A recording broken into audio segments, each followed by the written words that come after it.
Brandon Arnold from the National Taxpayers Union is going to be here. Gas prices are up. Jobs report bad. Mark Fincham is going to join us to talk about the border. Mark Kelly sounds pretty terrible on it. My argument is, no matter how bad it gets, the plan is to keep you from going where you want to go by getting you out of your car. And Lieutenant Colonel Darin Gaub joins us to start the program. We're talking about, is Ukraine going to join NATO? That's right after news at this hour with Haley Bianco.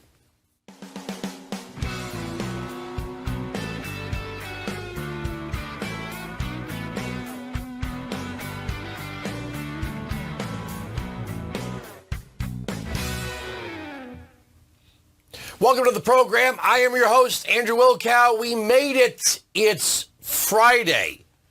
Now, we should celebrate except for this. For the first time, I think in our adult lives, at least since the Reagan era, we're actually talking about nuclear war with Russia. And if you remember, Ronald Reagan addressed the old Soviet threat with strategic missile defense, which the Democrats and the media derisively called Star Wars. Well, it was Reagan who brought down the old Soviet Union without firing a shot. Remember his famous line, "We win, they lose." To borrow from an old quote, I knew Ronald Reagan. You, sir, are not Ronald Reagan. I'd be saying that to Joe Biden, even though I don't really know Ronald Reagan. But with this threat now that Biden has expressed, this is how he handles a question from the press.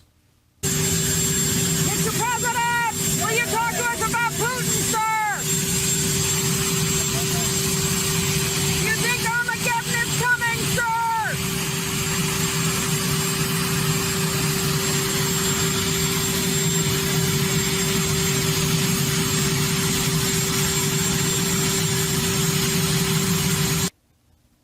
We're actually using that word, Armageddon. We're actually talking about the Russians making a real threat of the use of nuclear weapons. My first guest is an Army veteran, Black Hawk helicopter pilot and co-founder of Restore Liberty, Lieutenant Colonel Darin Gaub. Thank you so much for joining us. Are we really living in an era where the Russians might use nuclear weapons and we have a commander-in-chief who runs when he's asked about it? It certainly seems that way. I guess the proof is in your video there. We see him running, which is amazing enough. But we're back to a lot of the Cold War rhetoric of talking about launching nuclear weapons either direction of any size. Who knows? They keep talking about potentially using smaller scale nukes inside Ukraine, because we're at a point now where, if you remember the movie Hunt for Red October, they called something a crazy Ivan maneuver. And you just don't know what someone like Putin right now is going to do, because realistically, he is losing a lot in Ukraine, and well, he's also losing his health. So, what will he do? We don't know. But it certainly seems more possible now. Current reports say that Vladimir Putin has been moved to some secure underground secretive bunker, and then he has obvious health issues. He turned 70 today. I'm not going to wish him happy birthday. You're talking to a lot of European partners. What are they telling you? Well, there's a lot of people that are very concerned about even just the threat of this, and we don't know whether or not he is using the brinksmanship game, trying to threaten in order to get concessions, or whether he's actually thinking that this is a realistic maneuver for him. To me, it seems unlikely that he would, but these days, anything can happen based on everything we're seeing already happening now.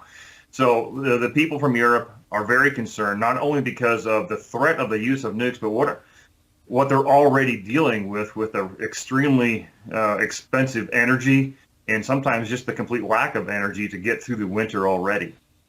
Do you think this threat in any way is trying to gin up a pre-strike by NATO forces, so then Putin can then justify to his people why he's carrying on this war? It's possible that's in his mind. I mean, look at what he did with the votes to get the Donbas region into the Russian fold, so-called officially. And now he can say that any actions taking place on those grounds are Russians defending themselves, not him aggressing against Ukraine. So I think he's reaching for anything he can use as an excuse to expand and to take any action he sees fit to do it. I've heard both pro and con arguments for NATO accepting the application by Ukraine. Do you think this is the right time to admit Ukraine? Do you think it's even right at all to admit Ukraine? Yeah, that's a tough debate to have, but I would start by saying the reason why Ukraine's already not in NATO is because they had boundary disputes, and that's one of the requirements by NATO rules to even be considered for NATO membership. And so that is still the fact. Boundaries that are in dispute. Russia might dispute that, but I would argue the fact that it's risky to expand NATO further east, agitate Russia, and really all you're doing by adding Finland, Sweden, and potentially Ukraine as well is providing more options for Article 5 invocation that draws in all of NATO against a war against Russia. Imagine if what had happened in Ukraine 7 months ago or so had actually been something like the Baltics or Poland, and now you've got all of NATO involved and you've got a much bigger conflict. Now, can we afford that given where we are as a nation financially and specifically where we are militarily and with our leadership? I don't think we can. When we talk about nuclear weapons, we all have the image of the mushroom cloud. I'm old enough to remember the made-for-TV movie The Day After, which scared the crap out of a generation of kids. When we talk about the type of nuclear weapons that Russia is threatening, would it have an effect on neighboring Poland, which is a NATO ally? Oh, it most certainly could, for a variety of reasons. There's a lot of things that there are types of weapons that are very small that could be limited to mostly inside of Ukraine. But when you start talking about any type of nuclear weapon and you consider things like wind directions and water sources and all of that, those countries are very close together. And anything that happens in a nuclear battlefield affects countries around it just because of radiation drift and the potential to expand that conflict unintentionally beyond the borders of Ukraine simply by the use of that kind of a weapon. What would that do to global grain prices? Well, they're already hurting for sure, but the fact that you're not only looking at Ukraine now as the breadbasket of the world being out of the market, I guess you could say, for most of the year, with a potential nuclear option going on in Ukraine, you could take them out almost really permanently or for a generation. Yeah, because what would happen to the land? What would happen to the land and the soil if there was a nuclear strike on Ukraine? It becomes unusable for a very long time.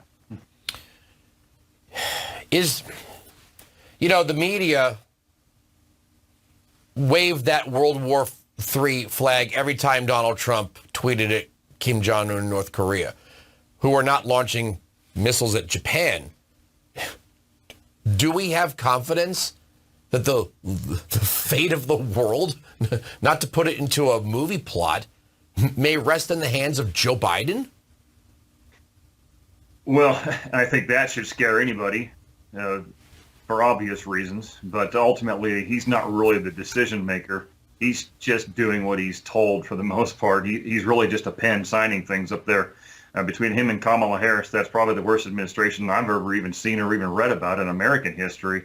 But there are people in the White House that are doing most of his policy work anyways. And for the most part, as long as they come to a collective decision among those kinds of people and influence him, then he'll probably do whatever they say.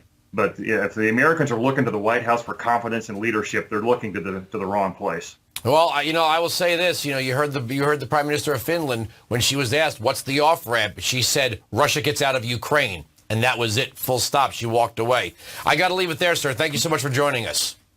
Hey, thank you again. All right, coming up next, the Green